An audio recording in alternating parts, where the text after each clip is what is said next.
Yep.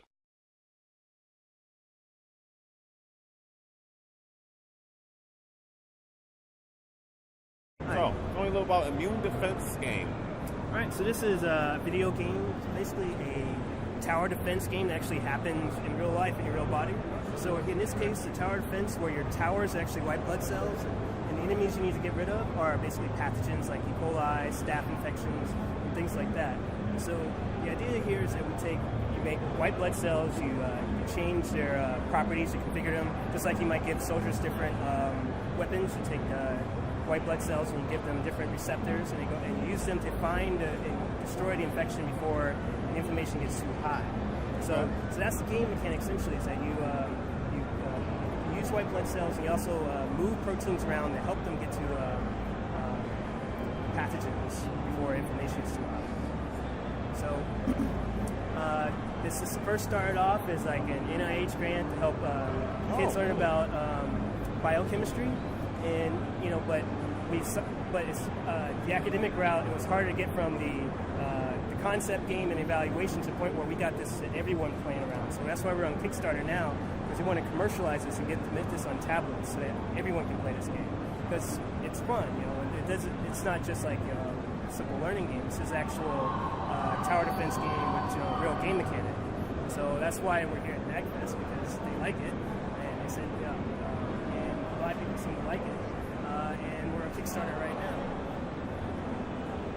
Would you mind if we move closer so we can see maybe over the shoulders of someone playing? Go for it. Oh, without disturbing them? Okay, so you mentioned tablets, but obviously people are using. So right now we actually have a web build. So we have our first 6 levels, which are always going to be free for anyone. Okay. And so it's our demo version. It's like our pre-alpha, and it's on our website. So it said if you go to immunedefensegame.com. It first take you to our Kickstarter page, because we're going to beg you for money first. But then there's but on that page there's a link to our demo that you can play whether you give us money or not. And so you can check it out yourself. All you need is a web browser, and we'll use the Unity web plugin. And our hope is that we will make, if our Kickstarter is successful, we'll basically change this game, so that it can fit on tablets. Basically change the GUI, change some of the gameplay, make sure it's fast enough so that it can be readily available on tablets. But we'll also have PC builds. We're probably going to put it on Congregate. Hopefully we'll get this on Steam Greenlight soon. So those are things we're working on. That's interesting. Tell me a little more. How did NIH come into play with this? So Melanie Stegman, who's our design lead, she was working at the Federation of American Scientists here in DC, which is a think tank, and they had a grant that was trying to actually make educational games. And so actually Melanie is right here actually. And so she wanted to. So at FAS, they made this game called Immune Attack, which was a 3D first-person shooter game, which was where someone could use a microbot to kind of shoot drugs and manipulate the immune system.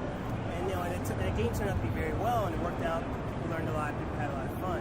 But Melanie, when she got based off Immune Attack, she went and applied for a grant to make the next iteration. It's called Immune Defense. Whereas instead of just making a first-person shooter, she wanted to make a real-time strategy game, because real-time strategy has so many moving parts, a lot of things to control and play with compared to a first-person shooter. That there's a lot of so people can learn a lot while still not being bogged down with too many details. So you can learn a lot and have a lot of fun. So she iterated a few bits on this game while she was at FAS. So they did an evaluation, showed that people were learning this, and then the next step was commercialize it so that everyone can actually play. And that the academics area is not so good in things like bringing games like this from out. There's a little resistance.